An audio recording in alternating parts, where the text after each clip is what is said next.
sahabat, bukan hal mudah ketika kita ingin membuktikan bahwa kita mampu. Termasuk keluarga dan lingkungan itu adalah PR terbesar di dalam kehidupan kita. Bukan hanya difabel, tetapi mungkin semua variabel yang ada di dalam kehidupan pasti ketika ingin membuktikan mempunyai kesulitannya masing-masing. Tentunya itu adalah ujian dari Allah Subhanahu wa Ta'ala yang saya rasa kita harus sama-sama berjuang untuk nilai ibadah yang ada di dalamnya. Termasuk melanjutkan ya Bu ya? Iya. Saya ingin lebih dalam dulu tadi, selain tentang DT Peduli nanti mungkin di belakang ini setelah Ibu bercerita tentang pindah-pindah. Iya. Sempat pindah-pindah. Iya. Karena apa itu Bu? Jadi saya tahun 2012, tepatnya 21 April 2012 itu saya mengalami titik paling bawah, bahkan min. Jadi keluarga saya hancur, usaha hancur, seperti itu. Padahal bukannya di tahun 2012 itu Ibu mendapatkan penghargaan dari 2010 saya mendapatkan penghargaan. Oh, 2010 ya? Ya, 2012 saya hancur di titik paling bawah. Bisnis? Iya, bisnisnya hancur dan semuanya udah hancur, dan itu ternyata anugerah juga. Saya menganggap semua yang saya terima itu dengan rasa syukur. Saya menganggapnya itu anugerah karena di situ saya ternyata banyak belajar, banyak hikmahnya. Dan saya mulai kan sudah nggak punya apa-apa, mulai rumah nggak punya, semua peralatan usaha itu sudah habis, seperti itu. Dan saya bahkan difitnah memanfaatkan teman-teman penyandang cacat atau disabilitas untuk mengeruk harta. Difitnah oleh banyak pihak, seperti itu, oleh baik itu dari pemerintahan, dari lembaga swasta. Karena waktu itu saya dapat penghargaan dan saya juara pertama. Betul. Saya naik begitu. Betul. Nah, setelah itu saya hancur di titik paling bawah, jadi drastis langsung turunnya. Nol? Iya, di bawah nol sudah. Jadi saya sudah minus karena apa? Saya punya hutang di mana-mana, seperti itu. Nah, itu kejadian yang membuat saya, ya Allah, saya kalau saat ini saya mengingat itu, saya nggak percaya kok saya bisa jadi seperti ini. Bahkan saya bisa ketemu di sini di DT Peduli, saya nggak percaya. Karena apa? Saya udah, ya Allah, apa saya sanggup melalui semua ini. Jadi 2012 ini benar-benar awal titik yang saya nggak sanggup lagi itu. Jadi semua udah nggak ada, siapa-siapa nggak ada, teman-teman nggak ada, keluarga, anak-anak saya udah nggak ada karena ngikut sama ibu saya, sama mertua saya. Pindah-pindah rumah itu? Nah, itu kan perjalanan di situ. Karena saya miskin, nggak punya apa-apa, semua udah menjauhi. Betul. Nah, saya ngontrak nggak punya duit. Nah, ngontrak nggak punya duit, diusir. Nah, diusir. Nah, anak saya kembali lagi ikut saya, tapi saya nggak punya kerjaan, anak saya harus sekolah, begitu kan. Nah, terus akhirnya saya diusir lagi. Baru seminggu saya berjanji, besok Pak saya mau bayar. Udah ditagih utang, diusir. Nah, anak saya sampai kepala sekolahnya bilang gini, Bu, Ibu ini jangan mempermainkan anaknya. Anaknya ini sekolah. Saya jawab, Bapak mohon maaf, Bapak kalau boleh Bapak tuker gantian sama saya. Saya di posisi Bapak, Bapak di posisi saya. Nggak ada Pak orang mau jadi seperti saya. Saya pun ingin membahagiakan anak saya, tapi kondisi saya. Nah, akhirnya saya seminggu pindah lagi, seminggu pindah. Anak saya satu sekolah 1 tahun, di rapotnya itu ada 10 kali pindah. Sampai terakhir diancam, Bu, kalau ini pindah lagi, udah anak ibu nggak boleh sekolah, keluar, ini sudah rapotnya penuh. Anak ibu ada berapa, Bu? Anak saya alhamdulillah 4. Masya Allah. Itu yang itu 10 anak itu pindah semua atau iya, ikut-ikutan pindah, ngikut semua.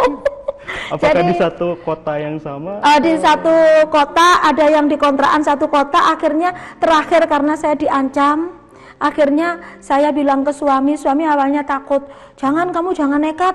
Enggak lah, kita harus keluar dari daerah ini. Lah terus kamu nggak punya duit, mau kemana? Udahlah, tolong anterin saya nyewa mobil. Duitnya dari mana? Udahlah, saya nanti nyari.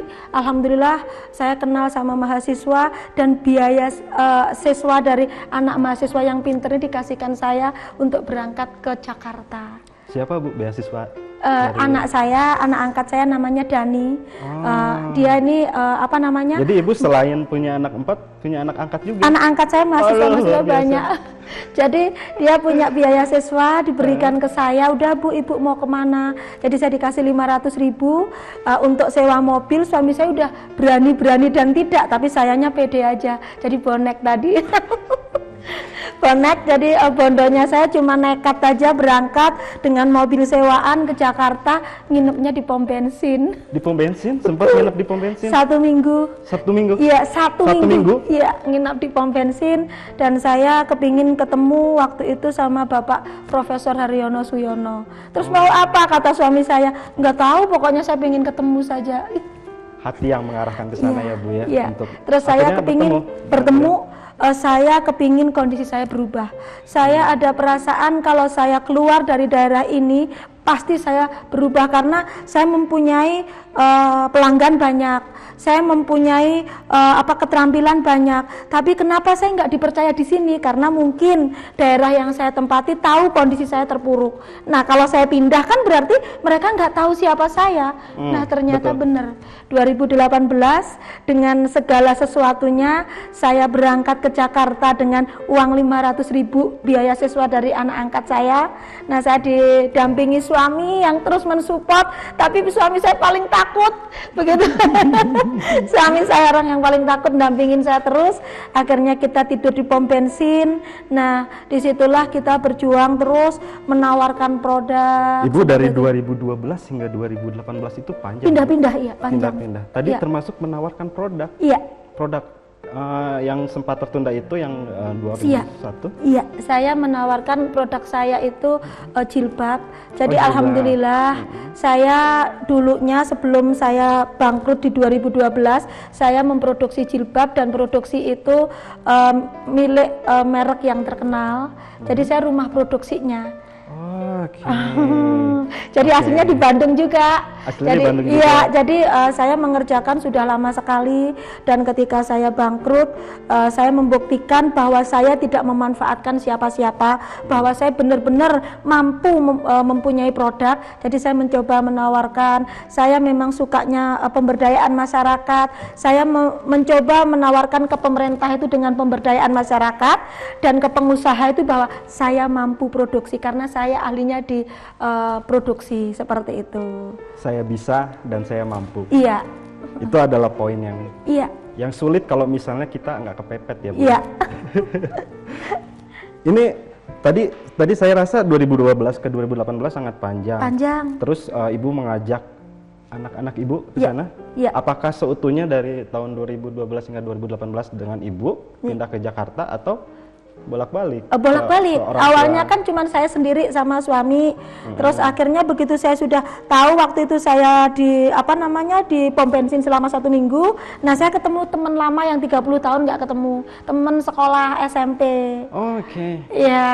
Itu kok bisa bertemu? Ya itu Allah semua. Allah, saya juga nggak ngerti, tiba-tiba loh kamu posisi di mana? Di Jakarta. Lah Jakartanya mana? Saya nggak ngerti, soalnya saya lagi tidur di pom. Lah sudah kesini aja. Akhirnya dibawalah saya ke Bekasi. Begitu. Nah, di Bekasi saya pun juga nggak pernah membayangkan saya mau menetap di Bekasi. Nah, jadi saya suami saya, ini kita mau ngapain di Bekasi? Udahlah, karena saya nggak pernah ketemu, jadi kita ngobrol di situ. Akhirnya kita bisa bergerak di Bekasi lagi, seperti itu. Bahkan alhamdulillah ternyata di Bekasi saya menemukan pondok pesantren yang kebetulan kiainya sangat peduli dan memberikan kesempatan saya seluas-luasnya meminjamkan gedung anak yatimnya untuk saya tempati bersama teman-teman. Dan Tauhid Peduli itu? Ya, jadi kita menempati gedung anak yatim di salah satu pondok di Bekasi. Ya, jadi gedung itu 2 tingkat, yang awalnya tinggi penuh rumput, gedung itu tidak terawat. Suami saya bilang, kamu mau ngapain di sini? Saya cuma bilang, ya Allah, kalau Allah memberikan ini, pasti Allah punya rencana terindah. Saya cuma bilang ke suami, kita cintai gedung ini, terus mau diapakan? Pokoknya kita cintai, kita bersihkan semuanya. Alhamdulillah saya iseng lagi cari pelanggan. Baik. Saya menawarkan seperti itu. Nanti saya akan mempertanyakan tentang momentum apa dan Ini menurut saya trigger ya Bu ya, ketika bertemu dengan DT Peduli. Iya. Tapi sebelumnya ada yang melewat satu ini.